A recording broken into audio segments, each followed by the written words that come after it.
as I was saying, this is a raw video. If you too religious and you too Christianified, then you don't need to be listening to a damn word that I gotta say. And I mean it. This is gonna have cuss words in it because Satan is not playing with us today. Satan cuss us out. Satan sit up there and call us every name up under the sun. So when he say fuck your God and fuck the God that you believe in, well, fuck your God, Satan, and fuck the God that you believe in. Now, how about that for some hypocritical Christian that don't supposed to cuss? Like I said earlier, I never said that I was a Christian to be Christ-like. I said that I was a spiritual believer. So that makes me a person that is in a sinful body that believe and accepted the Lord Jesus Christ, but is still capable of cussing your ass right back out. Now, how about that for some spiritual reality for your ass? At the end of the day, you want to come hard with the Christian? We come home with the believers in Christ Jesus? Well, we coming hard back with you in Jesus' name and by the blood of Jesus. And like I said, we have every right to tell Satan to go to hell because that is his final and last destiny. Satan, go to hell. That's your destiny. Satan, go to hell. Everything that you keep on trying to bring my way, Satan, go to hell. At the end of the day, I went down to the driver's license place yesterday.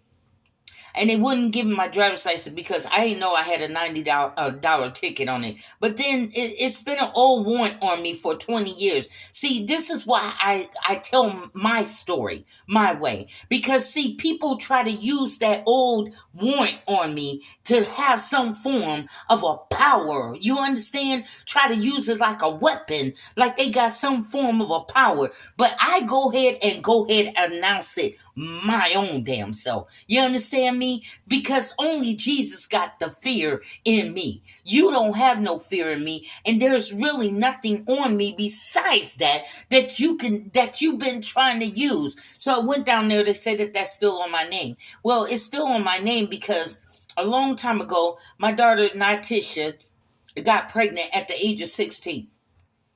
And I told my sister I wanted to get my kids out of Los Angeles. Okay, I wanted to get them out of Los Angeles. The boys is turning 13, 14. Everyone knows how Los Angeles is about your teenager boys. It's not the spot for you to be in with them growing up in. You understand?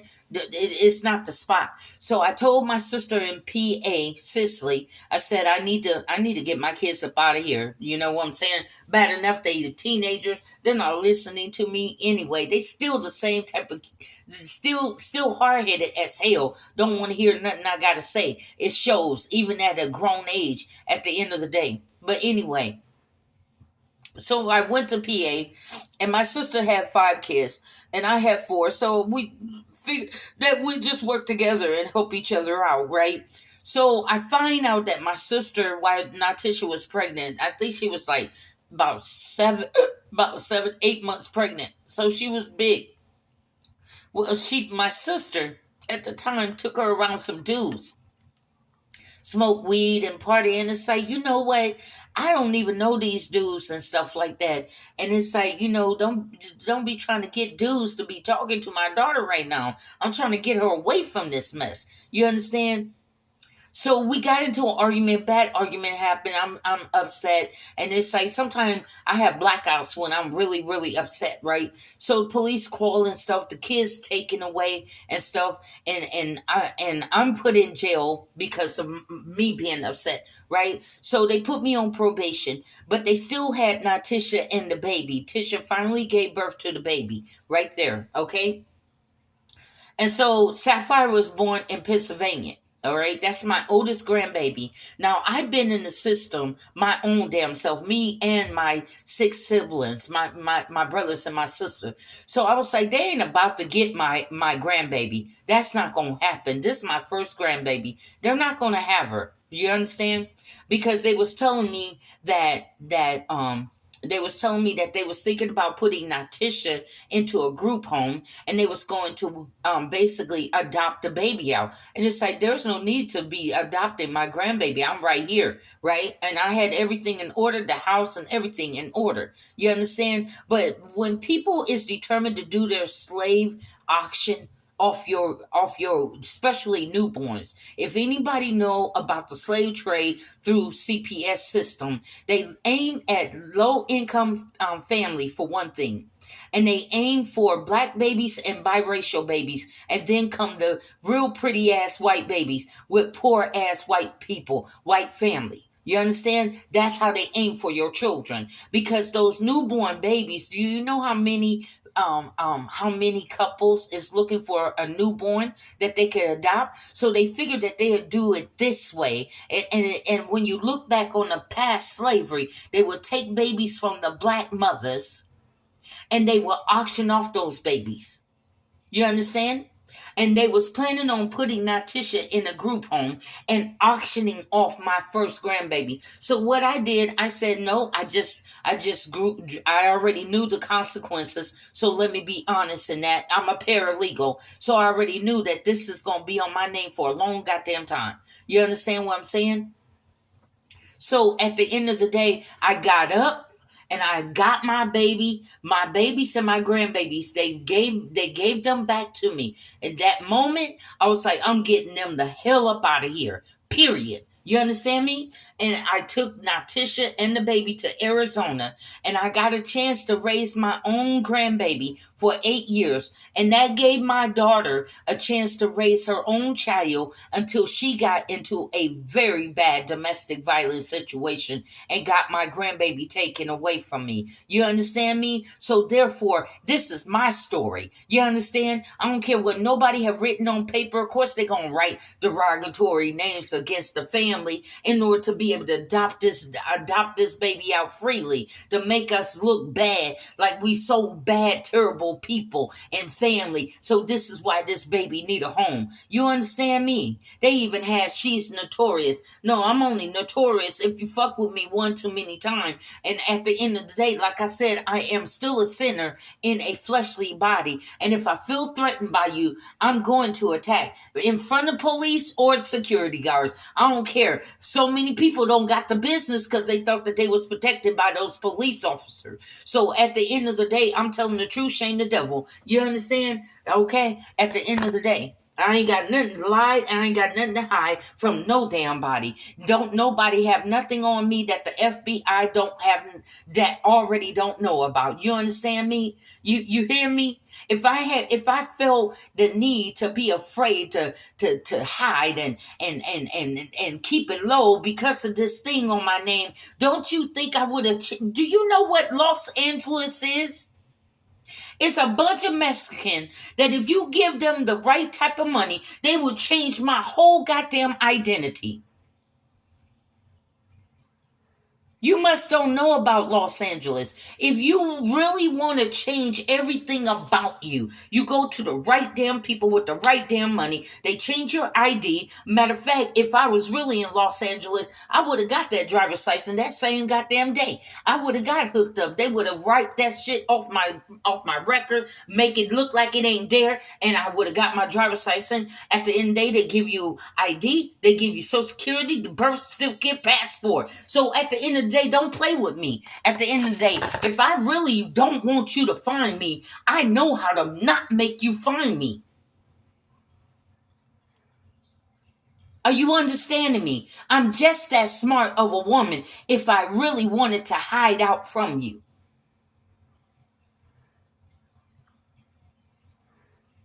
But I'm giving these people my name. This is my full name. This is my date of birth. And this is my social security number. And this is my address. So if I was really had to hide out, I wouldn't be giving out none of my information. I would be living in fear of. But because they had me arrested in Indiana, and Indiana called Pennsylvania, okay? And they said they wasn't going to expedite me. They had their chance to take me in. You understand? I was right there in the hands of the sheriff department. You feel me?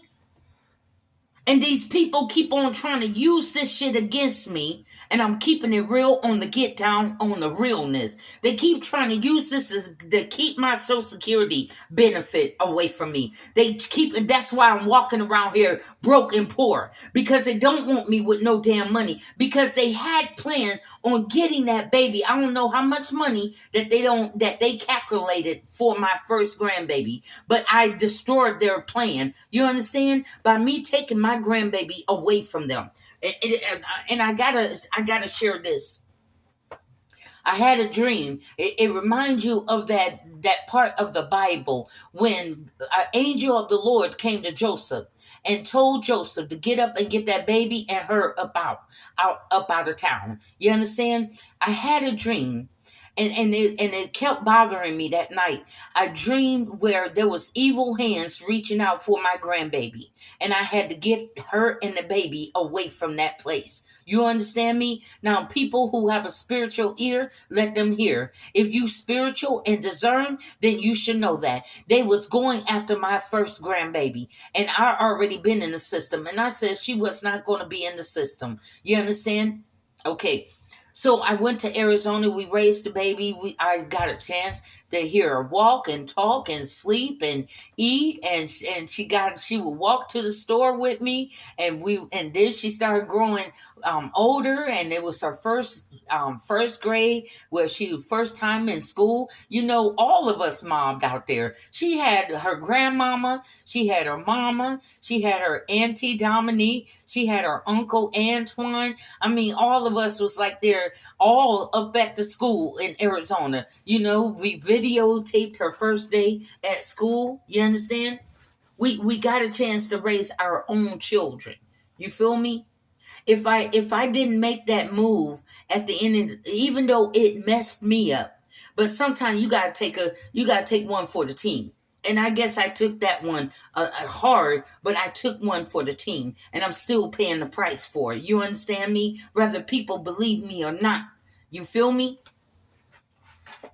So at the end of the day, I took one for the team. Sapphire, then her mom got into a bad domestic violence situation, and that crushed my heart so bad, because I sacrificed so much and I raised my own grandbaby. I wouldn't let her go to no child care, no babysitters. I sat there and I would do phone sex acting. I started doing that in 2009 when I couldn't find a regular job, and we kept on getting eviction notices up on our door. Even though I believe in God, but sometimes it's like, man, I'm going to take this chance. I thought that I was going to go to hell the first time that I started doing phone acting.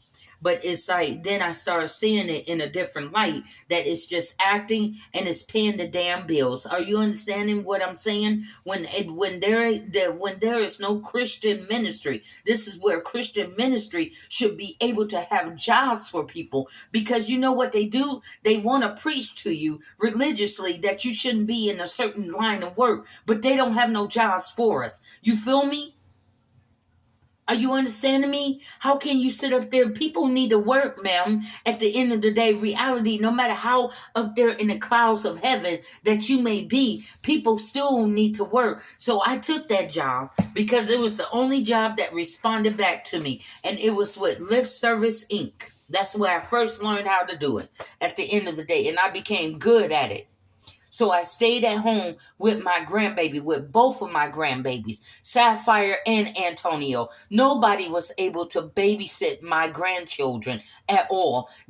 My daughters, because I knew how hard of a time I had as a single mother. Do you know that I was paying $450 a week for childcare for 4 children? You understand me? And this was the discount deal. And so I had to work 2 or 3 jobs until the older people seen how tired I was. I was worn out. And they was like, baby, why don't you go down to the welfare office? And I'm protesting them. I was like, I don't want to go down to the welfare office because I don't want to be on no government assistance. But she was like, I understand that, baby. But look at you. You working your tail off just to pay child care costs. She was like, they have programs down there for you to get help with child care and transportation. So basically I had to lower down my pay in order to get the assistant, if you will. You understand? So it took years though. It wasn't as easy as they thought. You had to be on a child care waiting list. You understand? So I'm still paying out money, not getting no child support help from the dad whatsoever. So I'm doing this all by my own damn self. You understand me? I know my kids like to make it seem that they just raised themselves. That's impossible in Jesus' name. When your kids become teenagers and they flip flop and turn on your ass, it's totally different from how you raised them at the end of the day. So at the end of the day, nobody had to take care of my grandbaby. So the way when I look at the situation, I did the right thing. I did the right thing. I just hate the fact that my daughter got into a relationship that I told her he wasn't good at the end of the day. But you know, your kids got to learn on their own, and she's hurting to this day. And so was I, because it was like, man, if I had a house, if I only had a house, I could just get all my grandbabies so that they could have a backyard to run in. That was my only thing, and I worried so bad that it threw me into a stroke. I don't had 2 strokes, but come on, this is your first grandbaby. This is your baby, because you helped raise, you helped showed your daughter how to take care of her baby. You understand what I'm saying? When people are saying you wasn't there, I don't see how, because I seen the head, I seen the crowning, I seen the birth. What you mean I was never there? They even lied on paper about me, that I wasn't there. The grandmother was somewhere cracked out and was nowhere in the picture. You understand me? In order for them to adopt babies out. You feel me? They will lie against your name. And I'm saying this to parents and single mothers. You call yourself being cute, and you call yourself coming up against somebody else, but if you got children, you better watch your step, because somebody can report you and your children, and all hell is gonna break loose in your life. I guarantee you. The things that you making fun of about Natisha and Dominique, that's because they lost their children. And if you find it funny, lady, at the end of the day, you better pray to God that it don't happen to you. Because once these people get up in your damn life, you can cut it off. You can forget it. These people, if you don't get the right CPS worker, you can forget it. You get one of those that is determined to get that incentive check for 5,000. What is it, 5,000 or 7,000? And if they can adopt a child out that is over the age of 9 to 12, is it, that they even get a bigger bonus. So this is a money making business here. So at the end of the day, while you keeping your eyes on me, my sister, you better keep your eyes on your children. Matter of fact, your children should be number one. Number one, your children and your child should be your top priority, not because somebody big ass booty or what they body look like. You need to be keeping your eyes on your children and not my fat ass body. And I'm keeping it real. If you can't take it, get your damn listening devices off of our apartment, because I'm keeping it real. You understand? So at the end of the day, they came, it seemed like once you're into their system, their government system, I was in the system, my brothers and sisters was in the system. You understand? They took my kids away from me, a working single mom. You understand? And then my children, kids are being taken away and in the system. You understand? Not only just being adopted out, but what I strongly believe, that they run researches, illegal testing, and all type of researches on your children, especially your black children. You know, we're always subject to psychological tests and all type of research tests, because now they have them in a government facility. They have to have your children in an institution in order to run these research tests on them. That's why it seems that you're always in a system or some form of a system where the state has control over you. Are you understanding where I'm coming from? That I'm going to say it one more time. You need to stop your bullshit about name calling, catty and petty mess. Because lady, at the end of the day, all it takes is one phone call. All it takes is for a neighbor to see you neglect your child or leave your child in that house by themselves, or even suspect that you are abusing your child, and you will get a visit.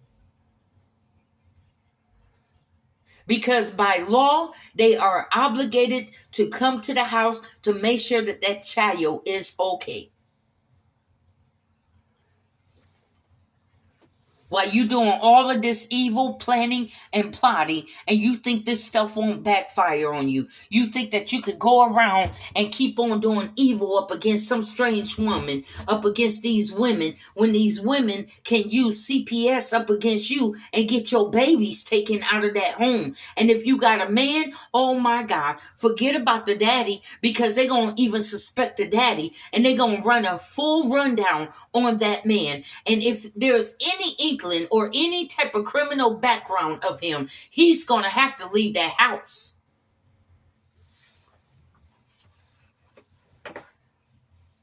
While you thinking that you secure with your man, and somebody calls, even if somebody wanted to get revenge on you, all they got to do is make a dang CPS report.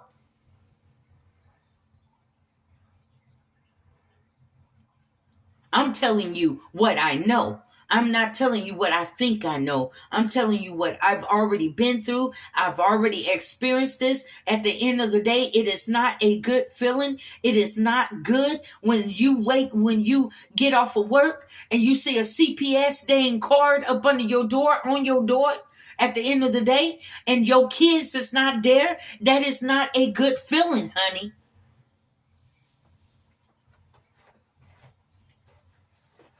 I was reading an article about, it was a flight attendant. These was wealthy white people in a good neighborhood, a pilot and his wife. Well, at the end of the day, somebody made a report and they bum rushed their house and took the kids. The dad had to move out of the home into a hotel. Oh, we talking serious. We're talking about some reality mess that could happen to you while you're messing with people. The karma can bring you the worst nightmare that you can ever experience in your damn life. And when I say CPS nightmare, I mean CPS nightmare. You can have a terrible experience with them, and sometimes you can have a good experience with them. That's why I got my baby away from them. That's why I got my grandbaby, and I'll do it again. Would you repeat the same pattern? You damn right, I will repeat the same pattern. And if I had a chance, if I was thinking, I should have took my damn family to Mexico. And now we're over in Mexico. If I was thinking right, should have took my whole damn family away from their ass. Now come on, senor, come over the border at the end of the day. Come get the last family over the border. You understand me? So this is why at the end of the day, there's no way I could be 56 years old and have not experienced things in life at the end of the day. I got these young girls sitting up here, call yourself laughing and making fun of me. But honey, let me tell you something. You don't know nothing until you've been through something. You ain't no woman until you have been through the fire and come out the fire and still able to wear a smile on your face. You understand? After somebody done derogatory, you're a hard-working young woman trying to take care of your own kids, not put them off on the taxpayers, but trying to take care of your kids. Did you mess up as a parent? Sometimes I probably overwhooped them a couple of times. Yes, I did. But they put you in parenting class, so they teach you new skills. That was the good thing that comes out of it. I'm not going to say all things is bad when CPS enter your life, because if you're lagging on getting a job while you have children, they're going to make you get a job. You got 6 months to complete your plan. So you got 6 months to go get your ass a job. If you ain't got no house, then you got 6 months to go establish yourself in a home. They give you a 6-month plan to get all of these things done. And it's best for you to go ahead and get the things done. The more that you fight them, the worser things get. And the worser your name is put down on paper. And at the end of the day, I'm going to tell you the ins and out because I know what the hell I'm talking about. At the end of the day, they even use the moment when you find out that your children has been taken, it becomes a devastating, stressful thing, and you're crying. Is this not a normal reaction of parents? Is this not a normal reaction of a mother? Out of all people, a mother is going to beg and cry for her children. Is that right? Especially if they're minors.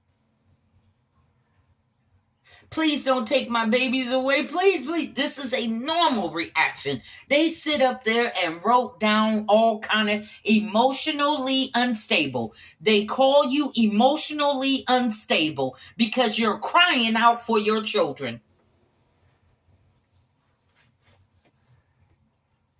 All of a sudden, you become emotional unstable, and then you're angry about them taking your children. So now you're hostile. Now you're a hostile parent. So what I'm saying, if this ever happened to anyone else, this is why I speak the way that I speak, and I give you the truth like I'm telling my children. My children don't like for me to keep it real, but I'm telling them the truth because in the long run, it's going to help your ass in the long run. It may be bitter when it's going down, but it's sweet to your damn soul and it's sweet to your damn life. If anybody ever experienced CPS, the main thing for you to do is keep your damn calm, because at the end of the day, if you show too much emotional at the end of the day, and if you don't show emotion, see, they play with you. I'm trying to tell you. Then they can write that you're nonchalant and don't give a dang about your child, and like you neglectful and showing your child affection. So at the end of the day, they get you either way. It's like, damn if I do and damn if I don't. You're overly emotional, just overly emotionally unstable. Rather the dad or not, the dad show any form of hostility in front of them. He done. He's cooked. I don't know what it is about the male, but they really love cooking his ass and get his ass on out the picture.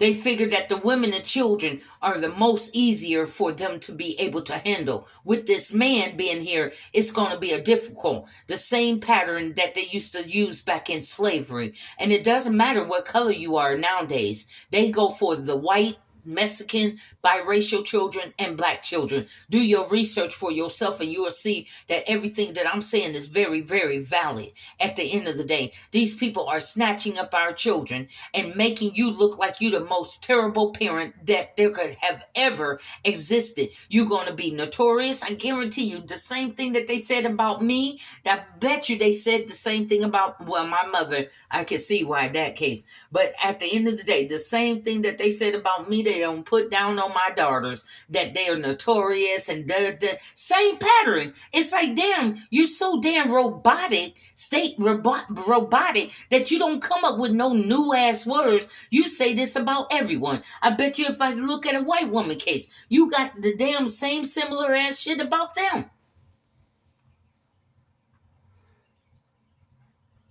They use the same words and the same reason why we had to take the children. Now, some children, I'm not saying CPS is bad because some children have to be removed. At the end of the day, I'm talking about the ones that you try to do your best. Maybe you got some kind of financially problem. Well, they ride on that. It's almost like they watch you for months. And you wondering, why the hell these people keep following me? I don't know these people from Adam and Eve. You understand me? They doing all kind of investigation. They trying to collect all kind of data, especially if your children been in their public schools, another state institution, and the teachers been watching, and everyone have their eye on your particular child. So everybody work harmony together. The CPS worker and the school teacher, they all working in harmony because they have already made a choice and decision that your child going to be the next child that they put out on the market. I call it CPS black market, baby market. And some parents wondering, why this teacher always complaining about my child? Because your child is the target child. They wanna go after that child. So they have to create your child being a very bad, disruptive in the classroom. Don't follow instruction. Oh, I know the words, honey. I know what I'm talking about. Don't follow instruction. Got behavior problems. Any sign of anger. If your child is feeling anger, oh, it must be domestic violence at home for a child to be doing this in front of a teacher.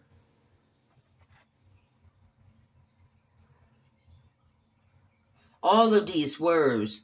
And you wonder why I didn't want my grandbaby in the system, but they got her anyway later on down the road. You understand? Got all of my grandbabies. How do you have 10 grandbabies and all of them, they try to get all of them. They try to get all of them. They try to get my oldest son. My oldest son got 2 babies. They try to get Antoine kids. Antoine got 3. He got a set of twins that he have never ever seen. Not yet. That he still can't see his twins. Natisha baby. Natisha got 4 children and a set of twins. And they took them. Dominique baby. Dominique got 1. And they took them. Took him. Antonio. The one that I raised. Going through the family, disappearing the parents of the family. Dominique is the most highest disappearing act that I have ever seen in my life. And I bet you it has everything to do with her son. Are they going in adoption, or is he being sexually abused in their state system? What is it about it that all of a sudden his mama is always target?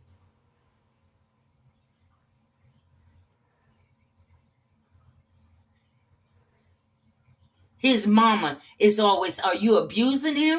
Is he being sex trafficked? I mean, child pornography traffic? What's going on in that area? My grandbaby, my oldest grandbaby, Sapphire, she don't grew out of the system, but for some reason they don't want Sapphire to call home now. She was calling her uncle Antoine, and I got a chance to speak with her. Now they cut her off from calling home, to calling her blood family. What have you done to her over the years? Thank God that there's a law that is in place that if any child got abused or sexually abused, they can go back and sue the CPS system and the foster parent. And I'm glad that that was intact. Because when I was in the system, you had those perverts in the system. You had those workers in the system.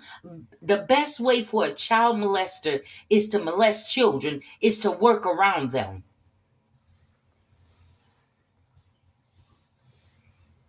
You understand? Oh, at the end of the day, they don't make me their worst enemy. I know the ins and out of foster care. I was in and out the foster care system all my damn life over my years. At the end of the day, I know how they play the game. Once you turn 12 years old, you no longer a baby. So therefore, they're gonna have to move you to a group home, or they're gonna have to sit up there. Maybe one of your family members can deal with a teenager, because the majority of foster parents really don't want to deal with teenagers once you hit that puberty, that preteen years. So at the end of the day, they either going to try to give you to a family member, which is, I don't understand now that my first grandson is Antonio, why he don't turn 13 years old. Why didn't you give him to his uncle Antoine? Antoine needs discipline of a child. Antoine needs this at the end of the day. Why didn't you give him over to his uncle? You understand? If grandma is so sick and grandma is so unstable, because this is why they blocking my Social Security, trying to use that old warrant, and so I can't get my Social Security, so you can't help your grandchildren. Tell the truth and shame the damn devil, because today is the day. And you can block me on social media. You can follow me all over social media, but you can't stop me from having a voice about what you have done to my damn family.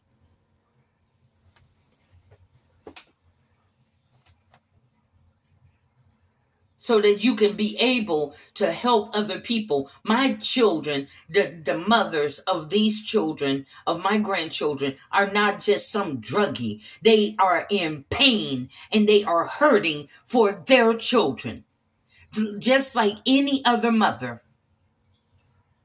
And it's still, they're not coping with it the right way. Or some of these people that I try to tell them, if you smoke weed, just go to a dispenser, because some of these people, believe it or not, some of these people are paid. Some of these people are paid to mess with you. You understand? Everywhere you go, it seems like there's a crisis or all type of trouble is following you, because they never want you to look like good people, because on the paper, they have you as bad people. So for you to be walking in line as a good, upstanding people, that's going to make other people question, why did they take these kids away from these people? So everywhere you go, you always have somebody out of the blue. They even pay homeless people out of the blue to start messing with you, because they figure, hey, this is a person that need money, so we'll give them a little bit of money to start messing with these people.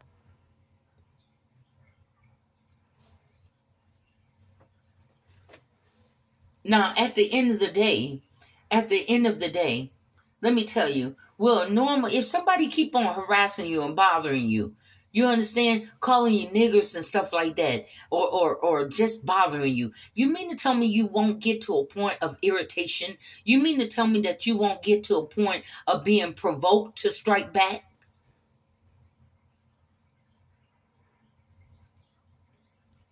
Are you understanding me? So when you strike back and you fight for yourself, now they got something else to write down there into their report. Are you understanding me? They're manipulating circumstances. They're manipulating situations. They're manipulating your living environment, because they want to make you look like that you're such unstable people that there's no way that a child can live with you. But if you stop manipulating things, a child can live with us and feed them. If I was able to take care of Antonio was 4 pounds and 7 ounces.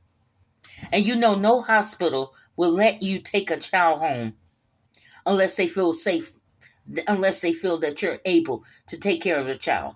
Well, with my CNA background, a certified nurse assistant for over 21 years, the nurses came to me, and the nurses said, yeah, but he's not feeding for us, so he can't go home yet.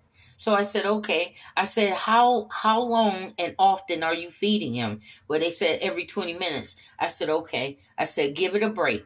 You're going to have to give it a break, because he's going to get hungry enough to nurse for you and feed for you. So they took my advice, and sure enough, he started feeding for them. And that's when we could take Antonio home. He was 4 pounds and 7 ounces. I have never held a real tiny baby like that. He came beforehand. He was supposed to have been born December the 25th on Jesus' birthday. But instead, he came November the 17th, 2010. You understand? He's still a miracle baby. No matter what people say, how they say it about him, that's still a miracle baby. And his mom was a miracle mom, because you could tell her body couldn't even take it that long, because she's just a tiny petite woman. You understand?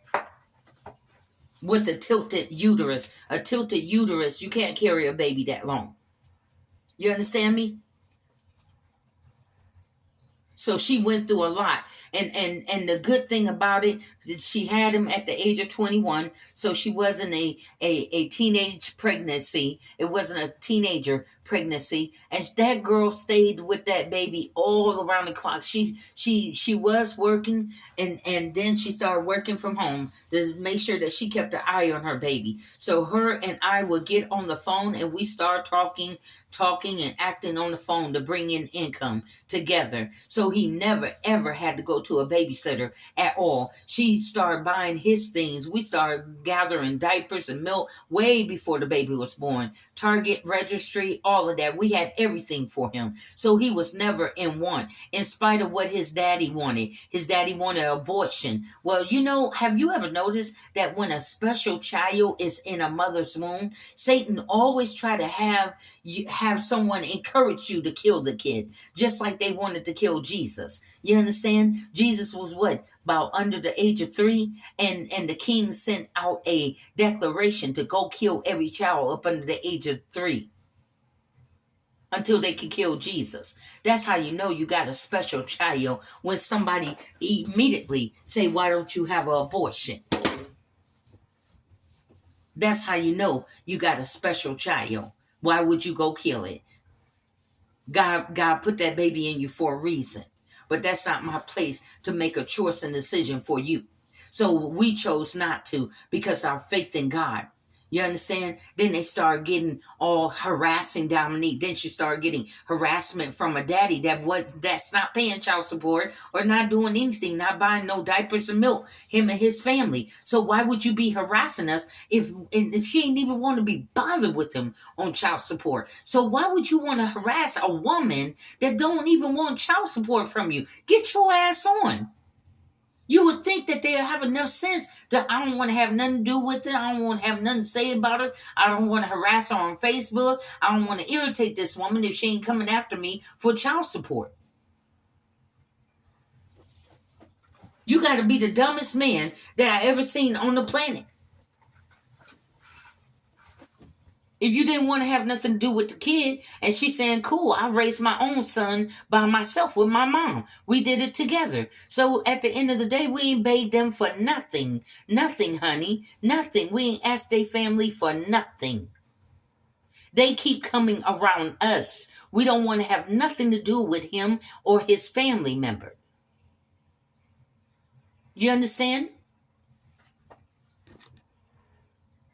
So you can just imagine if I've been there and I try to do the right thing with my kid and I made one mistake because they was harassing her, and the women, there was a woman named Akeisha Marie Gray tried to steal her business name, Dominique Business. She had this business since 2014 and was already signed up under the IRS. So you know that taxes was already being taken out for that particular business name. But this Akeisha Marie Gray decided that she wanted to nitpick with Dominique and name her business. Come on, you know female attitude, catty and pettiness. Name her business after Dominique. Now, I don't know if this is a Rico, this baby daddy. I don't know if this is Rico girlfriend or whoever she is, but she wanted to mess with Dominique. She was aiming for Dominique. Okay. Then Dominique's son, Antonio, got slapped at a Walmart. I mean, like all of these different chains of events. The hurricane happened. They had to pluck themselves up and uproot themselves from a stable home that they was living in Hollywood, Florida. That's why she tends to go back to Florida, because the memories is there. You understand me? When somebody lose their children, the only thing that they have is the memory. You understand? So at the end of the day, the hurricane, was that Hurricane Katrina in 2017? So they had to uproot themselves from there. And then she moved to Muncie, Indiana, to the new house that I bought. I didn't do my research because I was already in a bad situation. I had just had surgery. I had a hysterectomy. I had a bowel structure where that complicated me for over 3 years. And then I had a hernia surgery. So I really needed to find a place so I could just rest. I was homeless. I was riding the bus. I was sleeping on the bus and in pain. I was popping Excedrin like it was my best friend because I was so much in pain. And so I really needed to settle down and just get rest in order for the body to be able to repair itself properly.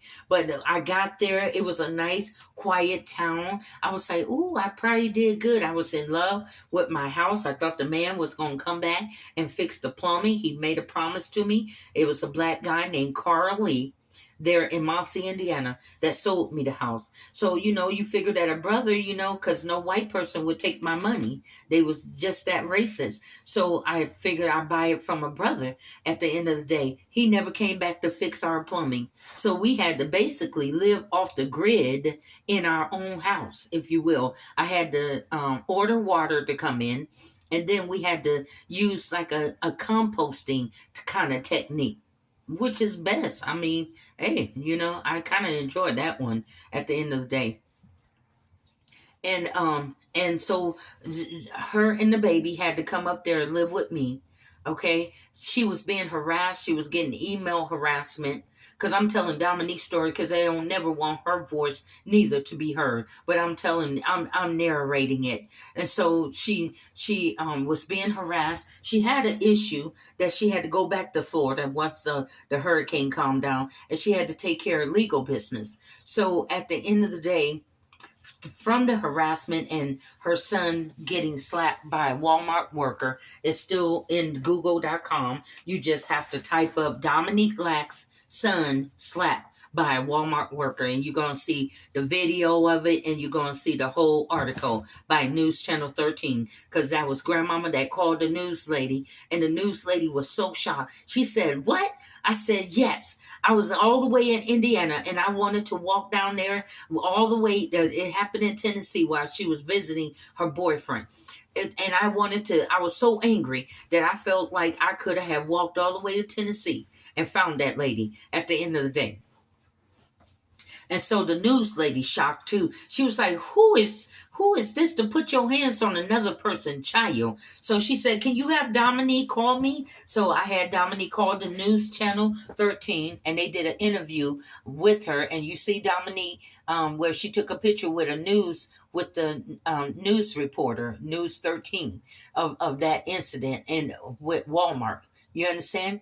So all of these events, see, like the therapist says, when somebody have a chain of events, there's no breathing room because it's back to back things happening. So now that she's here with me in Muncie, okay. At first, you thought that Muncie was a quiet place. Like I said, I didn't do my research, but then things start happening in Muncie. Like, why are these people following us? So I figure, you just move to a new place. People get nosy. We always gonna have nosy people. But no, this was starting to intensify, where they was coming all on my property. So I said, oh, okay. Well, maybe they don't see the no trespass private property. So I put that all around my windows, all around the outside of my house. The white guys were still boldly walking on my property, if you will. Okay? Like nitpicking with me, literally.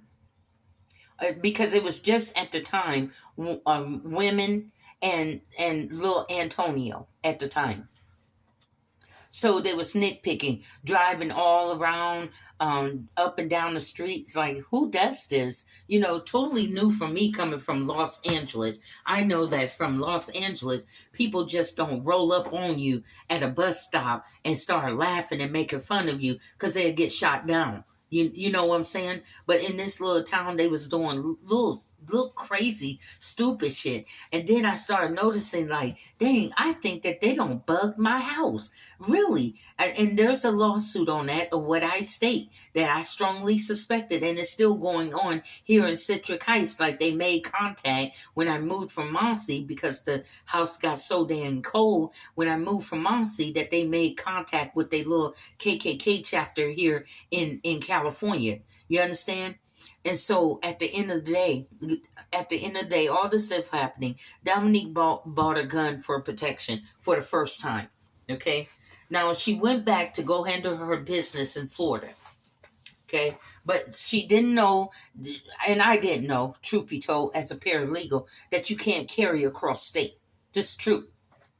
We didn't know.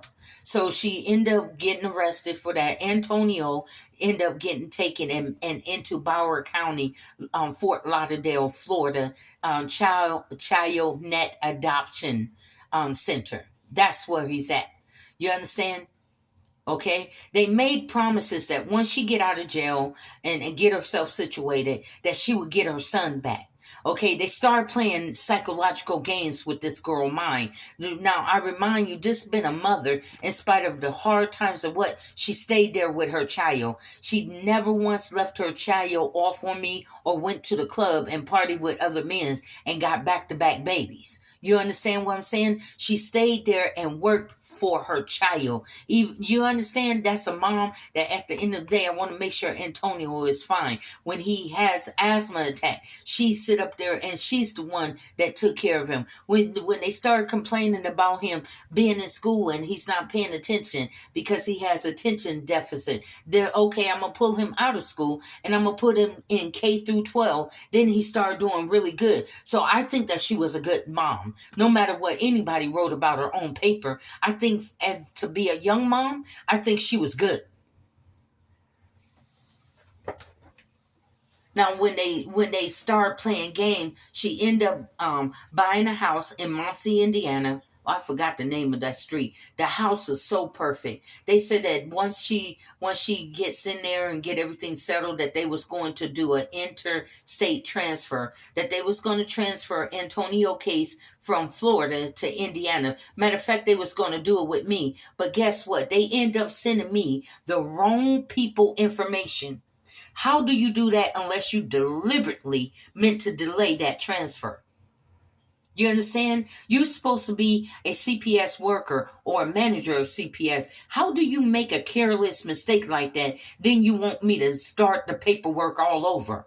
How can I trust you with my paperwork? And just to let them know that if they try to counter react on this, baby, I got the letter still sealed. I still got the copy of it, baby. I don't never let anything go to waste. So at the end of the day, you can come on and bring it. The state of Indiana made a mistake. They were supposed to do the interstate transfer to me, where my grandson was supposed to come to me, because that's where he wanted to be in the first place, with his grandma. And they messed up on the paperwork. Come on, tell the truth and shame the damn devil that you've been messing over this family for a long time. And you've been trying to keep everybody else from knowing the damn truth. But today I'm going to tell the truth. So this girl got a house for her and her son. It was a 2-bedroom upstairs.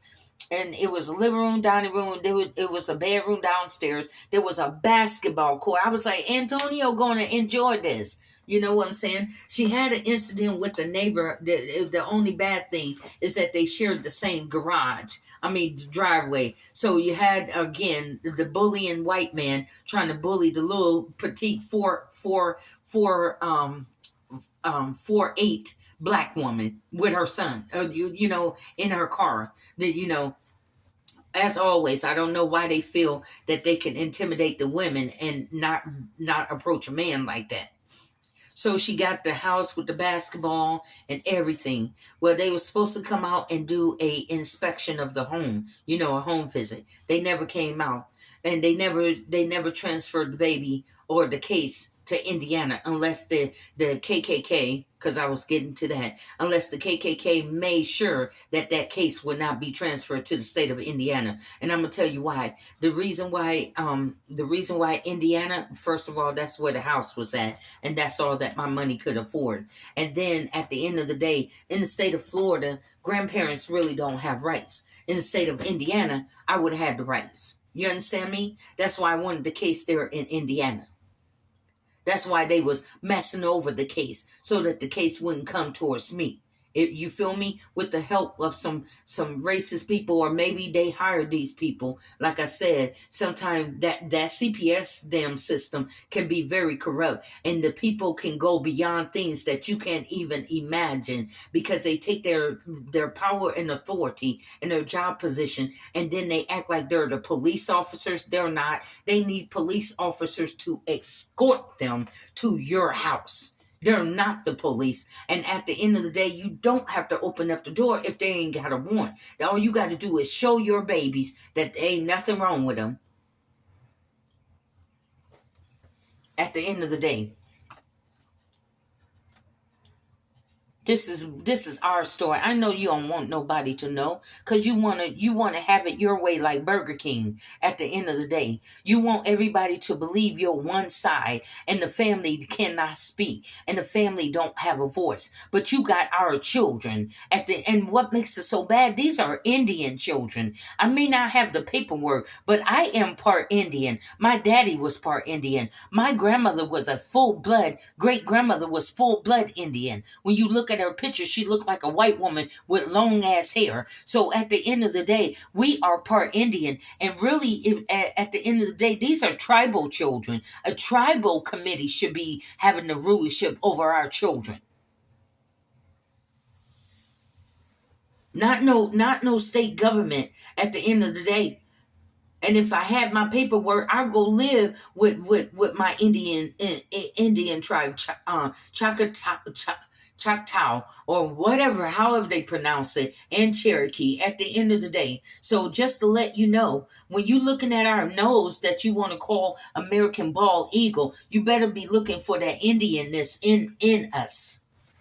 That Indian in us. And if I had my temper back, I probably would have scalped their damn hair at the end of the day. No, but I'm just playing because they'd take that and run with it. I'm trying to tell you, everything that you say and everything that you do, they try to gather up all the information on you and try to use it against you. You understand me? And I'm telling parents that got young children, and if you have teenager children, they're gonna put your children in the detention. They're gonna put them in juvenile detention. And do you know, just in the state of California, if you do your research and you know your knowledge, in the state of California, do you know how many children are being molested and raped and beat up there in some of these facilities? And because they don't really have no parents and no family, this is why they don't want family around you. This is why they don't want family around the children, so they can rape them and beat them and mistreat them. Do you know that? Because really, a good family will want to know information about their family members. And we're not talking about a Christian friendly. No, I'm not going to even use Christian because some of these damn Catholic and Christian churches and pastors, they just as worse. So when you're in a state facility, and some of the workers is good with kids, but some of the workers are not good at kids. They look at kids as their free sex toy. They look at kids as their free punching bag to beat up on your children, even your teenager children, just to let you know that.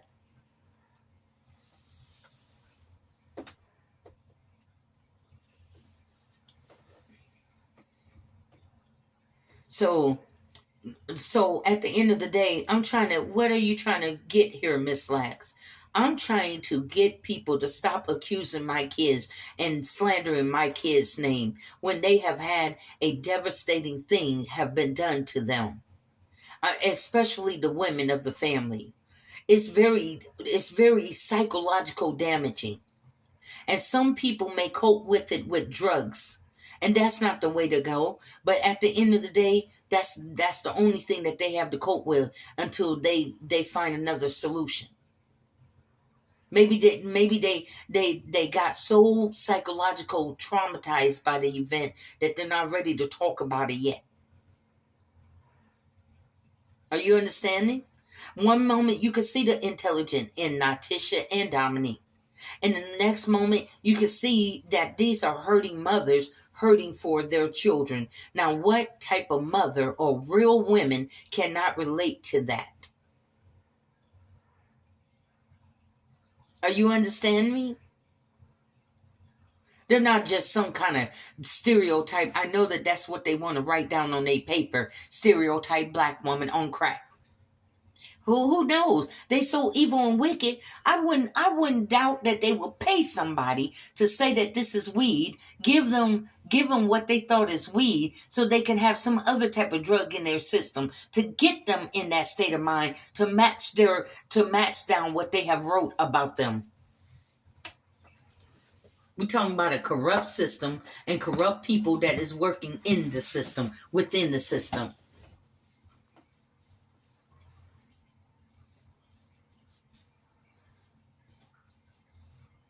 So at the end of the day, I'm not going to have a whole world of people just downing out my children like that and downing me out. You need to get the full facts. You need to get two sides of the story. If you only getting one side, you only see them from a one lens perspective. You're not. It's almost like wearing glasses, and one side of the glass lens is broken, so you only can see out of one lens. But when you repair the glass, now you see out of two lenses. Now you see two perspective and two sides. If somebody is always saying bad things about somebody, what is really going on? Do you not raise questions? Do you not ask questions? Because maybe you need to start asking questions. Maybe you need to start, if you're going to be nosy, and if you're really going to be invasive and prying, why don't you start prying on why did all these kids get taken? I mean, like asking hypothetical questions. I mean, like really prying and digging and asking questions about why did all this woman, children and grandchildren in the system, like a pattern, right? Like a generation pattern. Go all the way back to my grandmother, Emma Lee Davis. Remember the Jim Crow pattern of taking black women children.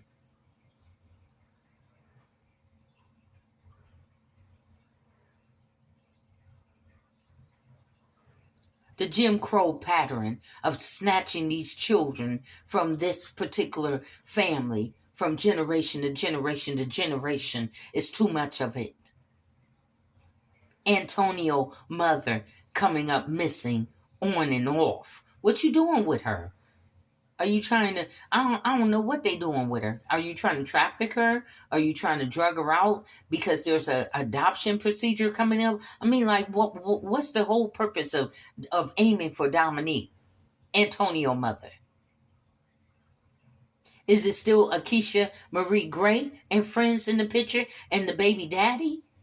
Marquise David Eastman, a.k.a. Rico, with all these aliens named? I mean, like, what's really the deal? Hiding behind the scene, now I'm messing with grandmother. You know, grandma was the one that helped raise, so I'm an evil person too, because instead of abortion, I raised the baby. So I'm evil too. They got to aim at grandmother too. You feel me? And then I get on social media and they don't want me to tell other people about what's been going on in my family. They want to keep me hush hush. They want to keep me quiet. But if I tell on my damn self, what does that tell you? If I am not afraid to tell my own hidden secret, so that you can use it as a weapon. Well, what does it tell you? I don't believe in secret. I was molested and raped as a child, and I made a promise to myself I will never keep anything a secret. So nothing is a secret in my damn family. That's almost like going back to the old days of those girls and boys getting raped, but it had to be family secret. Dirty laundry, don't air out your dirty laundry. Well, what if I don't give a damn about dirty laundry? It needs to be clean if it's dirty.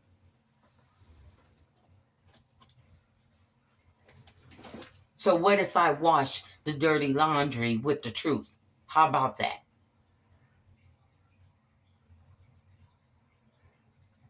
Now, this is what I'm saying. I want people to put themselves in my daughter's shoes. Both of them. My daughter Natisha had a set of twins. They took those babies at the hospital, Sierra Vista Hospital. After she finally got up enough nerve to leave her abusive boyfriend, Joe Jackson, in Phoenix, Arizona, they already had planned out that she had twins, they're black babies. Guess where they was going? Baby market. No, you don't understand what I'm saying. They gave the money and the children over to the abuser parents that has a history of domestic violence and abuse. My grandbaby Sapphire ended up with a UTI infection after 6 months of being in that home. They gave her over to them. And I told my daughter, let her come to Vegas with me. And I did all her legal paperwork, and I told her to get this in time. But for some reason, it seemed like he kept fighting her to distract her from getting her paperwork in.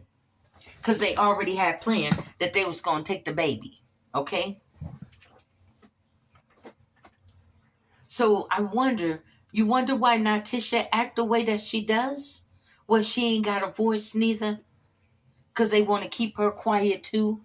That's because the way how they did it, they took her, all her kids, all 4 of them, and put them in a home with the abuser that tried to kill her. No, you don't understand me. You don't understand what I'm saying. And you can't understand Natisha hurt and pain, her pain and stripes. They even came for Antoine kids. I'm showing you the pattern of how they're going through our family taking these babies.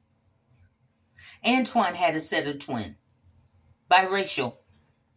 They was knocking on the door and wanted to start it on him. Thank God that we took videos of them acting a fool and cussing and at the same time. We took videos of it. But then the mother ran off. Kate, what's her name? Kate Amanda Roberts from Globe, Arizona, and got his boys. So he's upset about his boys. You understand? He's mad. He's a dad that want to do the right thing, don't want to be that stereotype black man that don't give a damn about their kids. But then he's being deprived. There was never a court order to deprive this dad from being away from his children. Never. Nowhere on legal document. But they took off with the babies, and he haven't seen them since. He prepared everything for his kids. If you look back on his pictures, they said that a picture is worth 1,000 words. When you look back on Antoine pictures, you're going to see him holding his sons, or one of them is on his chest because they was premature babies. Levi and Jordan Lax. No, you don't understand what I'm saying. They went through all of these kids. They was collecting our children like it was the Christmas day, and it was payday for them.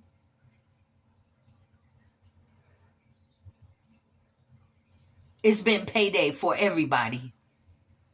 It been payday for the court appointed and all these child advocates and everybody that's involved. Once they get your kids in the system, everybody get paid except the parents. Everybody get paid except the grandmother that's willing to take in the baby. But hey, I may need help with getting beds for Antonio and a dresser and all the clothing that he'll need. I need help. Oh, they wouldn't give me the money, but they gave the money to a complete stranger foster parent. Yeah, did they tell you that?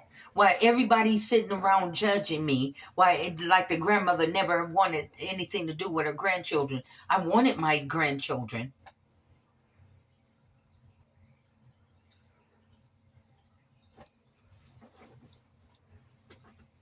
I wanted my grandchildren. Now, I'm going to tell you something. Where there's a will, there's a way. I'm a good speaker. I'm not an excellent speaker, but I do know how to talk to people and reach out. And at the end of the day, I hope that this get all over the radio. I want to be able to speak on a comfortable radio station that at the end of the day, you thought that you got away with it, but God allowed me to have a voice, the voice that you try to smother and cover up. But at the end of the day, my grandchildren are going to always need me to speak up for the truth. What happened to Sapphire? Because when I called the CPS line, the Child Protective Service line, and I told them that my grandbaby having been in school for over weeks, and then she ended up with a UTI infection. What actually happened to her? Did you do proper investigation? Did you talk to Sapphire? What happened to her? Did someone violate her? Because while she was living with us, Sapphire never got a whooping. And Sapphire was rocking Jordans, Tims. I mean, we had her all dressed down. At the end of the day, she was very well taken care of. Driving in a Mercedes. Uncle Antoine had a Mercedes. She went to school in a Mercedes. So I'm trying to understand. She was never sick with us. She never had UTI infection with her mom and grandmother. So why did all of a sudden she got into the Roxanne Jackson and Joe Jackson Senior home, and all of a sudden she got this UTI infection? Oh, they didn't like the fact that grandmama asked that question. Oh, well, we're going to forbid you from making contact. That's what they did, y'all. I didn't volunteer. Come on now, look at my personality. Does it seem like that I really just stood for that? They didn't like me posting it all on Facebook. They said, oh, your mom is on Facebook posting this and that for me. So they was watching my Facebook, y'all. Watching my social media, y'all. I don't give a damn about you. At the end of the day, you are a CPS worker. Do you know what that is? That's a human resource worker. No matter how many title this and did, you're a human resource worker. That's why you need the police to come with you when you coming to get the kids or coming to do an inspection. You're a human resource worker. Only. That's why they can't stand me today. You want to know why I ain't got my grandkids? Because I won't sit up there and be a submissive ass grandmother and sit up there and just let them do anything to my grandchildren without speaking up and saying what thus says the Lord and what the law says. My grandchildren have children rights. They violated their rights. They violated the 13th Amendment rights, treating them like auction black children and auctioning them off. They violated my grandchildren rights, their life to life and liberty and property. The property is their parents. The property is their blood-given kin folks family.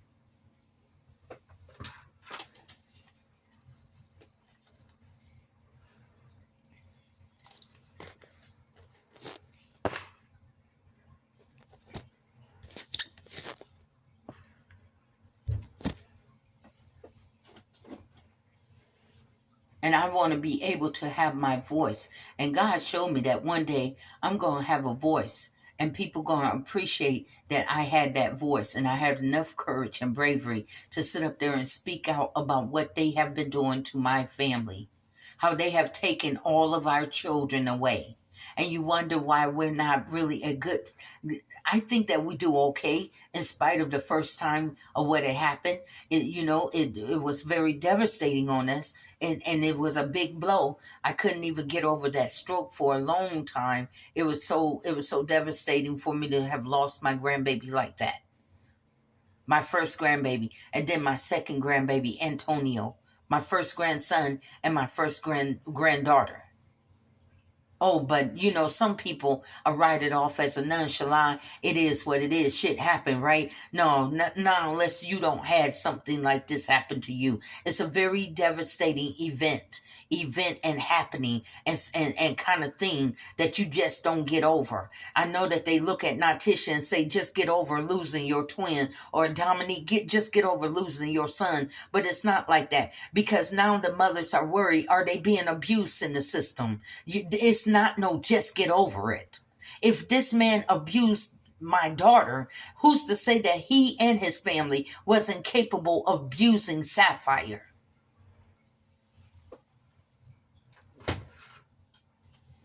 There is no just get over it. And then for a mother to worry, why you think Dominique keep going back to Florida? She's yearning for her son. That's where her and her son lived at before the big hurricane. And maybe one day I'll get a chance to just see him on the streets.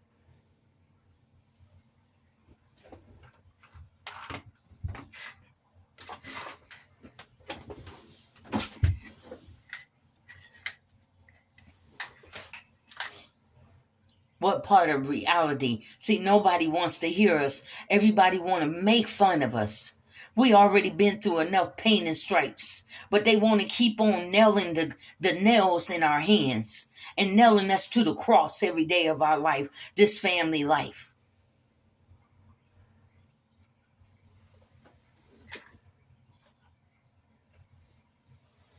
Every time, and I know, and I pray to God that God to give me a good, thorough investigator. Because when you go back to Monty, when they took Dominique Chayo, every time she had a hearing, she would end up in jail in Monty or Indianapolis or somebody mental health. Like they kept on throwing her in jail or the mental health hospital in order to purposely and maliciously make her miss those hearings.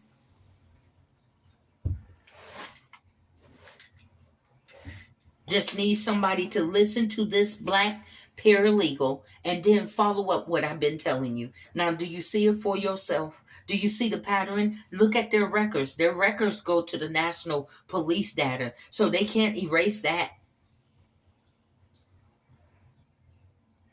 And the majority of cops that harassed her, cops and security guard. If you look at a record, it was always an incident, some form of incident. If it wasn't trespassing, it was some form of incident with a police officer and a security guard. They needed to make her look like a vicious, notorious little 4'8" woman and 120 pounds.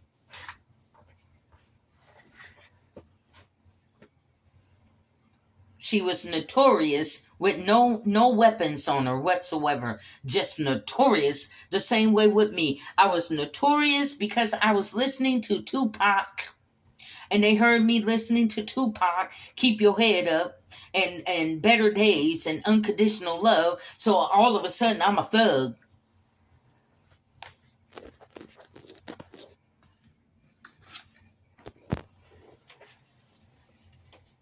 All of a sudden, I became a thug, notorious thug from California. They seen my California license in Pennsylvania. People, I don't know what it is about California. When you go to Indiana, all up in that region, they don't like California people. I don't know what it is. The minute when you show them your driver's license or your ID, all of a sudden they hold for persona and their whole attitude change about you.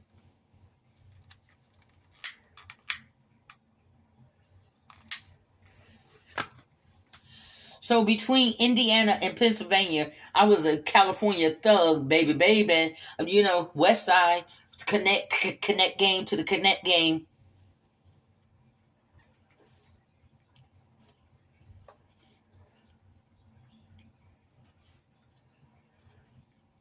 It's like, oh my gosh, these people in this region, they've been watching too many Boys in the Hood, honey. At the end of the day, you one woman and her 4 kids, and now I'm a thug and notorious. Am I Big or what?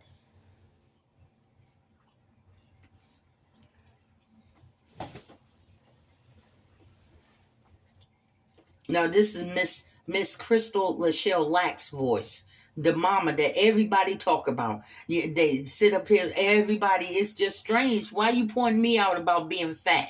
At the end of the day, the 74% of American people is obese by the food that they feeding us and the medication that we got to take. So why am I? You don't find that strange? What you doing to my grandchildren? At the end of the day, that you got to isolate me from all the other fat ass women out here in the United States, but in California they really good. They really done made hands and shook hands that they was going to target me on this mess. Body shame, whatever you want to call it. But I know that it has something to do with my grandchildren at the end of the day.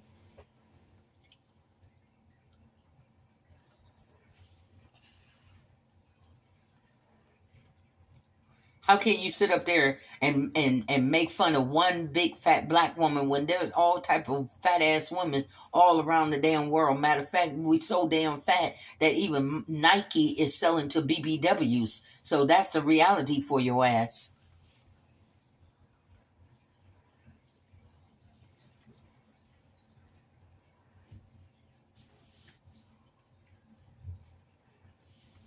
Nike, and I think what is that? Victoria's Secret even got BBW panties and bras. So I don't know what to tell you on that. the whole world is changing around BBW, because people in the real world, people is tired of all of that fasting and all that dieting, and then trying to live up to an image of a size 0. Listen, I'm not gonna be no size 0, no 5, no 8, and no 10. At the end of the day, I'm gonna take it one damn day at a time. When I feel motivated to go ahead and work and go to the gym, when my legs I got arthritis in this right leg. It hurts some days at the end of the day where you can't even move at the end of the day. So if you ain't walking a mile if you ain't walking in my shoes, don't say nothing. Don't say nothing. You don't know. You don't know. If you ain't got arthritis in any parts of your body, don't say nothing about somebody that does, because you don't know how that shit feels. And then got the audacity to say that you can fake a stroke, but here's the doctors now giving you medication to dissolve a clot on your brain. You understand what I'm saying? At the end of the day, I couldn't talk, but God gave me my ability to talk again. And I think that I'm not slurring my words. I think I did good with repeating and practicing on speaking again. So I think I did good. I got to give my own self praise when you have so many people trying to down you because the words that people don't say about you. You understand? I got to give myself praise and God all the glory, because some people don't gain their speech back. Some people don't gain. My whole entire face was twisted to the left. Some people do not gain their facial muscles back. But I looked on the YouTube video, and it will show you how to exercise that facial muscle in order to get it back to looking normal. But if you look real good, you'll still see a slight slant. But I did a real good job in taking care of that. My arm movement is right back in place. So don't tell me and don't talk about something that you haven't even experienced in your own damn life. At the end of the day, I got SVT. I had rapid heart problems. I'm telling you, all these things, it's like Satan was attacking me, attacking every part of my health. Because I've been a big size girl, but I never had high blood pressure. I never had no real serious illness besides headaches and migraines. But as far as that other stuff, I never had that stuff in my life before. All of a sudden, you get that first stroke, and it's like I've just been deteriorating. At the end of the day, that's how I feel, that I'm deteriorating, that everything in my body is breaking down. All those years of working in the nursing home and lifting those heavy ass patients, and just get to your bones, and it catches up with you later on in your years. And nobody to compensate you. Then they don't want to give you your Social Security benefit over some bullshit. I paid money. I paid taxes. They took it out of my paycheck. Then don't want to give me my money that I earned. I earned this money.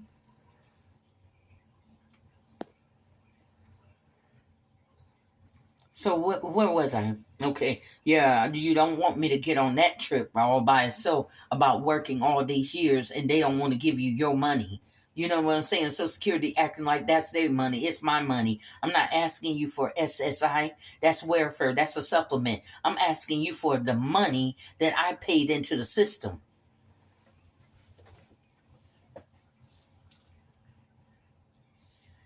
So, okay, now let's go here. So, because I'm going through all of these steps, all these different events that's been happening to us back to back with my health, back to back problems with my health. I got over the stroke. They did the heart procedure in Redwood City, Dignity Health. Thank God for that. Then I end up getting AFibs. So now I'm dealing with AFibs. These are flutterers. They're no longer the rapid heart rate, but they're flutter. I don't know what a heart attack feel like, but some days they can last between 20 to 30 minutes, and they've been coming frequently. And he didn't want to do the second procedure on me because he said that this one is complicated. So anytime when you're dealing with the heart, you want to just try to take the pills and see how that works for you. You understand what I'm saying? And that's how I feel when he told me that it could be a complicated procedure. You feel me? Now, my son Antoine girlfriend Bridget is whispering in my son's ear that everything is for attention. But you a nurse assistant. How could you say this about me? You work in the nursing field. You should know. You should have the intelligence to know that nothing of this is faking. Why would you tell my son that? Like you trying to build a sneaky wedge between me and my son on the low. Feel me? To me, this is how I see it. If you have a woman that's trying to come in on my family, then my son is mine, and I'm the one that started the family. You trying to beg your way into my family while you're still married. At the end of the day, you should know, if you really care about him, you should know about his mother's health condition. And you should even know about my medical, just in case something serious happened. You know all of this. Not once have she showed any interest. Are you feeling me? That doesn't sound like a daughter-in-law.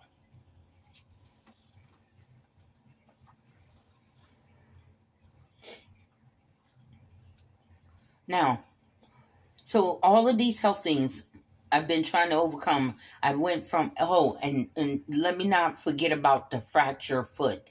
Yes, I did. I was in a walker. They put me in a walker when they found out that I have severe arthritis in my knees. So they gave me a damn walker at the age of 54. I never thought that I would have arthritis out of all the damn thing. At a young age, 54 is still kind of young. So at the end of the day, I had a walker, and I was in Las Vegas at the time. And I was at the Bonneville bus station, and I was just coming out the restroom, and I tripped over the rug that they have in front of the door, and I tripped over it, and I heard something crack. And then I walked over there towards the bus, and I was about ready to catch a bus, and I couldn't even move. So the police officers, they have police officers all around there. So they end up calling the ambulance for me, and the hospital told me that I fractured my foot, and I had to be in the hospital for a while. Then they transferred me to Las Vegas Rehabilitation Nursing Home. So, and then I end up being in the nursing home where the nurse that didn't speak English gave me the wrong medicine. I can't take Percocet. I can't take no morphine, any of those type of medication I can't take. Well, she gave me Percocet and left me in that room for 4 hours. Nobody checked up on me at all. Nobody checked up on me at all. And I went through this all over a fractured foot. And then I called the insurance company, Ford Insurance Company, there in Vegas. Well, they told me they're not going to pay me, because I should have lifted my walker up a little bit higher. You understand me? This was a rug that wasn't affixed. It wasn't nailed down. It wasn't glued down with no form of adhesive. So when I tripped over it, that's what fractured my foot. Then they don't want to give me no money. Are you understanding me? We're talking about lawsuits where I need attorneys because the statute of limitation is still open. Where I need attorneys to represent me in these cases and get me money. You understand? So that's that incident. And then the incident with, I think it was Sunrise Nursing Home that they had me in. And because I was a nurse assistant, I called a bondsman. And the bondsman came out. And I told him what happened.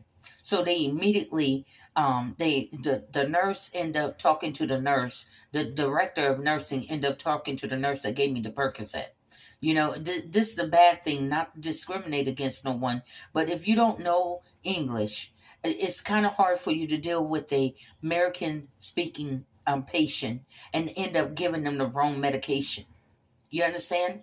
Now, what if I would have died between those hours of 4 hours and nobody came in that room? Are you understanding me? That's another lawsuit. They hurry up and transfer me to another nursing home. They got me out of that one. You understand? Another lawsuit. Money in my pocket with the right attorney. But nobody want to represent you because you as a paralegal, I'm telling you, this is a lawsuit. Oh, well, we don't want to take that case, or we don't find no reason to take that case. Down, you a pussy ass attorney. That's how I see it. At the end of the day, I'm a pit bull paralegal. At the end of the day, you get a good ass damn pit bull attorney behind you. Ain't nobody gonna fuck with me anymore. You understand? Because they know that they're subject for a lawsuit, and they know I will pursue it. You feel me? I don't like no pussy ass damn attorneys where he let everybody, anybody run over them because they have a big company. That's who you supposed to go after, David and Goliath. David defeated Goliath with a smooth stone. So that means you should never be afraid of the big company. They the one got the money.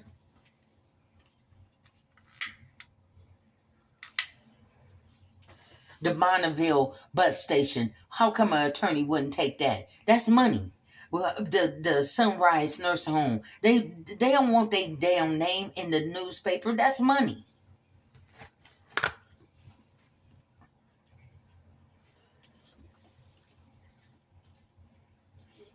Now, these are all the events that's been happening to me and my family.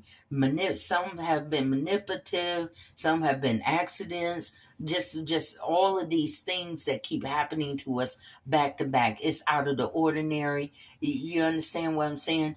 All now the health thing is just something that just came on me like back to back. One thing started breaking down, and seemed like everything started breaking down on me. I went from the wheelchair because they gave me a wheelchair with that fractured foot.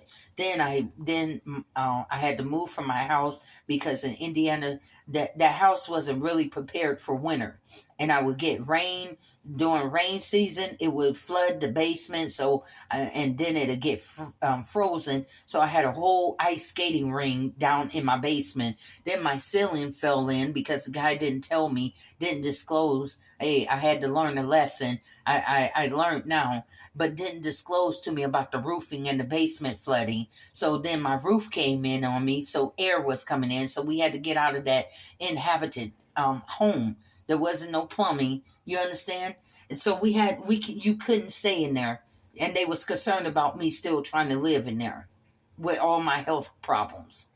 You feel me? But I didn't want to be homeless. So I had to come back out here towards my son, and I hated being a burden on him in my condition. You feel me? And for a while we had an argument, so I had to be out there in Redwood City homeless. And I was riding the bus. This is another lawsuit because I had a voucher in my hand that was worth 2,300 a month to 2,700. It was a Section 8 voucher, and they referred me to Abode Service. That's why when you look on the website, you're gonna see Lax versus Abode Services, because those people never helped me. One of their workers told me that they're not going to take me around to go look for a place with a wheelchair. I don't want no wheelchair in my car. Okay, so basically discriminating against somebody with a disability. You feel me? And because I didn't get the help that I needed at the age, I'm a 50, what was I, going on 55-year-old outside in the cold. And they had me below, you remember when it got real cold and the temperature dropped, and they had me out there. So I had upper respiratory problem. I end up getting COVID even with the shots, because in the nursing home, they gave me the shot, the Maduro shot in the nursing home because it was mandated. So they gave me the shot in the nursing home. I still end up getting COVID. So I had to be down for 14 days. That was the only time they had me in the hotel room. Then life moved, put me in the hotel room. But then I started having the SVT, and so I was in the hospital again. So there was a Bill Wilson Center in Santa Clara County, and they were supposed to put me in a program where if you're at risk because of your heart condition, and my doctor wrote them letter and everything, said that I'm at risk and I don't have no business being out on the streets like that. So they were supposed to put me in, I think it was a 90-day program, and to get me off the streets. Well, when I called him to check up on my status, the boy laughed in my face. His name was Brandon Martinez. I don't know. It's in my email, but it's Brandon. So at the end of the day, he laughed in my face and hung up. Very professional, right? So these people were so busy making fun of my weight that they wasn't giving me the services that I needed. They was depriving me of housing. You feel me? They deprived me of housing to the point that my voucher ran out. So I never had the opportunity to even find housing for myself with that voucher. Okay? So I was sleeping on the bus, on San Mateo buses at nighttime, and it was cold. It was out there in the rain, and I kept getting sicker and sicker. Do you understand? This is great California. This is how California treat their homeless. They expect you to the point where they see you riding the bus and sleeping on the bus in a wheelchair became the norm, if you will. So basically, that's how they want to see people in the norm, what they consider as normal. So they can classify you as a homeless person, mental ill, or on drugs, if you will.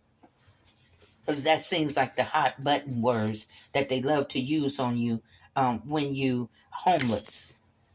You understand? In spite of your situation, they love to use that hot button word on you in the state of California. Anything to make you look like a bad person.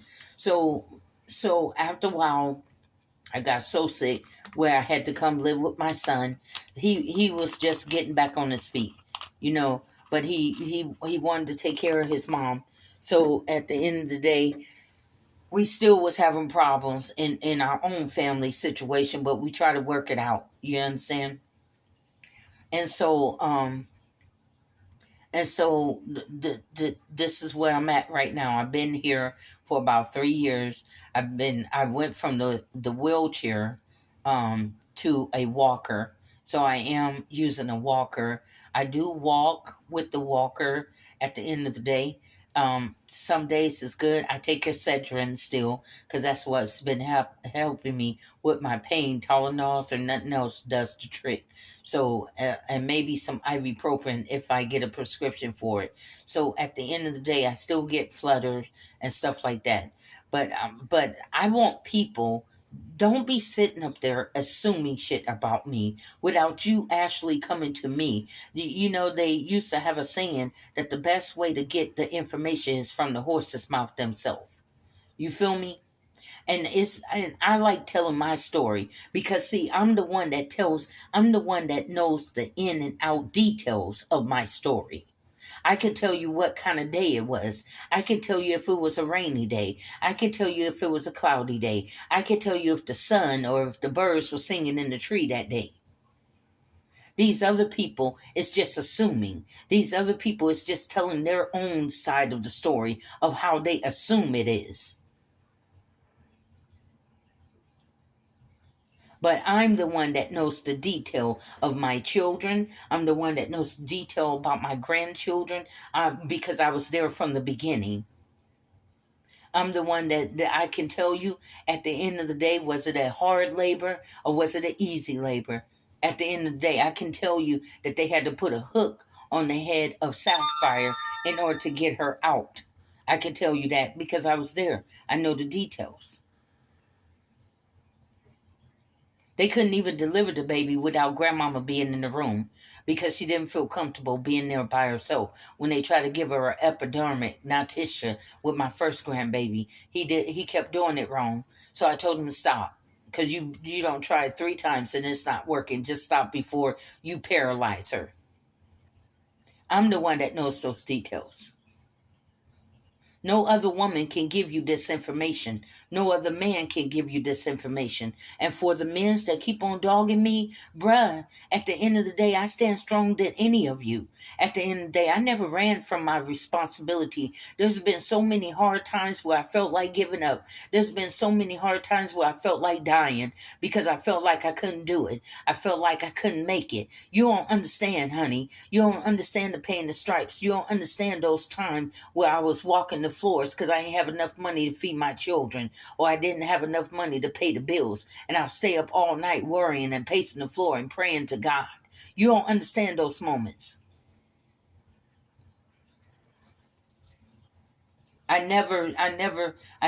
Some of you men don't even pay your child support. So how can you talk about me when you got it, when you got responsibility that you don't even want to take care of? You don't even want to take care of your own seed. I ain't never ran from my responsibility. I ain't never ran from my children. No matter how bad they got on me. I ain't never ran from them. I stayed at my post.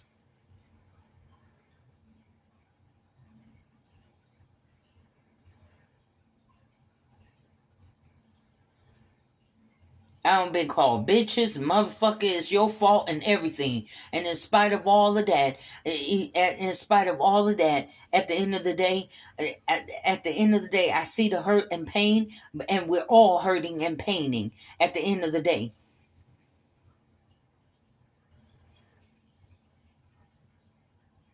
Does that make sense to anybody that's out there rationally? I'm just looking for a couple of people that have a rational thinking mind.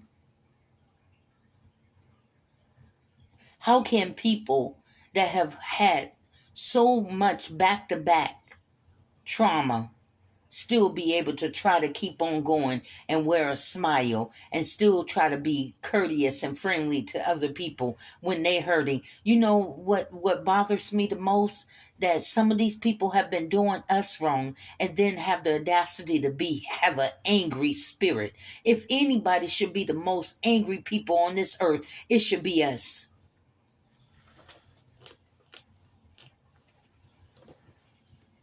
My question to you is, what are you angry about?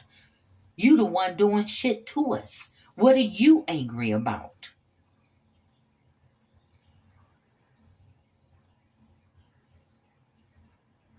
You the one that is doing our family wrong. What are you mad about?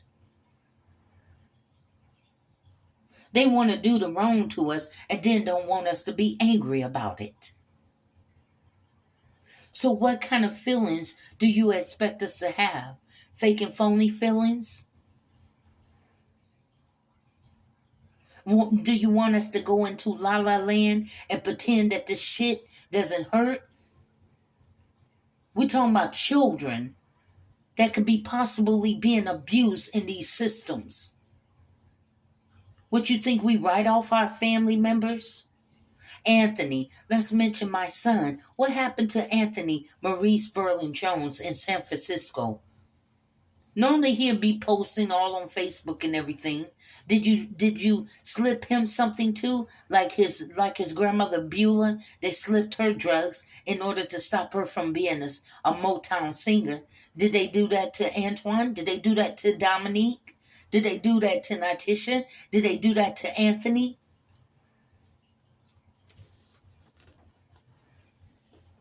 Slip something to your children, making them think. That's why I tell them, don't be smoking behind other people. These some shady ass people. Don't trust no damn body. Sitting up here, Bridget girlfriend, Antoine girlfriend, gonna say, you made your son this way not to trust nobody. And why did I make him that way not to trust nobody?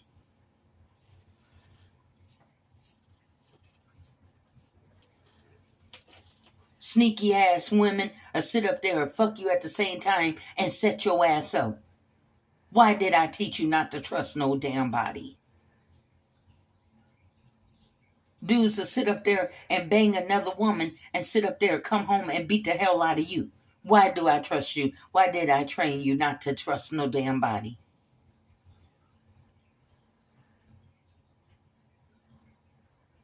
People laughing in your face and sitting up there trying to rob you of your money at the same time. Why did I teach you how not to trust nobody?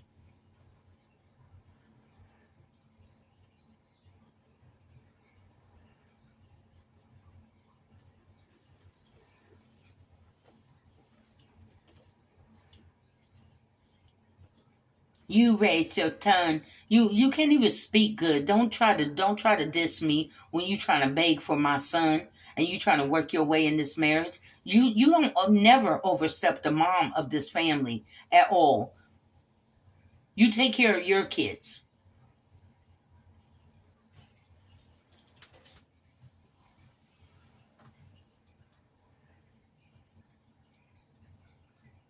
Then they try to mess with me to try to throw me out of my right mind because I don't do drugs. I never had a like a desire that I want to get so high that I want to try drugs. Or out of all the shit that have happened to me, you would think that I would be drugged the hell out. You would think that would be the first thing that I run to. But thank God that I found God in December the 4th, 1989, after Dominique was born. That's why I don't do drugs, because God is my drugs. No matter how hard things got, I turn towards God instead of some man with some kind of chemicals that he don't got from up under his sink and mixed it together.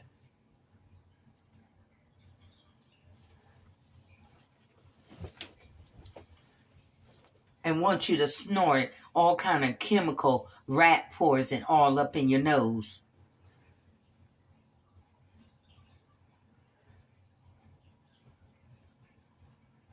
Shoot your body up with heroin and all that black stuff going inside of your system. Why? Because you can't cope. Look at all the things that I had to cope with from the age of 7 being abused.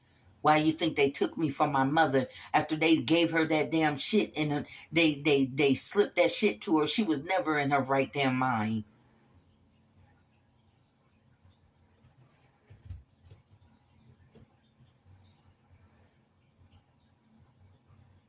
Don't trust no damn body. At the end of the day, some people is sneaky like a mug at the end of the day, and they can't stand me because I be sitting back watching and observing. At the end of the day, from 1994, I moved from Indiana to Los Angeles, where my Uncle Charles used to live, and all of a sudden he had a heart attack, probably being harassed by a whole bunch of people. Maybe they should do an investigation on his death just to make sure that it was really a death by a heart attack. All of a sudden, your son, Anthony Jones, not calling, not making contact with blood family for months. And I guess they wanted to be secretly written off. And they've been trying to block me as a mother. They've been trying to block me from having my voice. They've been trying to block me from speaking to other people about my children. I guess their plan is to have it so quiet and mundane and so quietly secret-fied. These are my children. What makes you think that a mother will ever be quiet about their children? Are you delusional?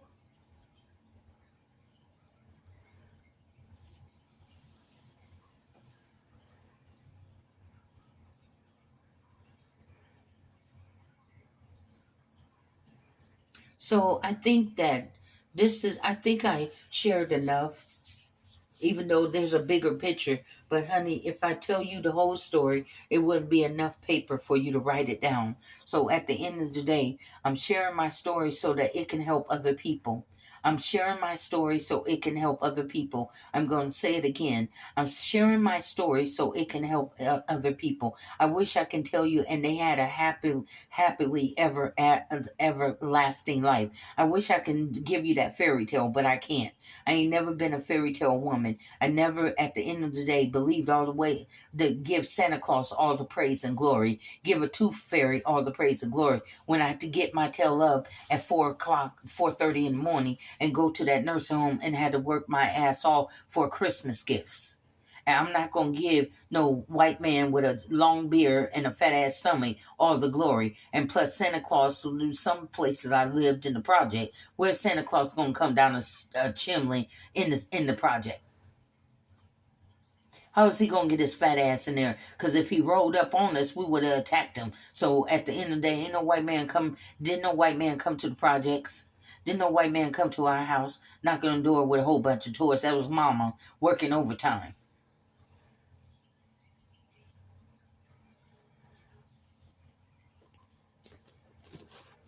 No fairy tale. And if you don't like me, oh well, I don't care about you not liking me. At the end of the day, I went through some real life shit, and all I know is real life. So if you don't like that, kiss my big fat ass, because it is what it is, right? That's just life, right?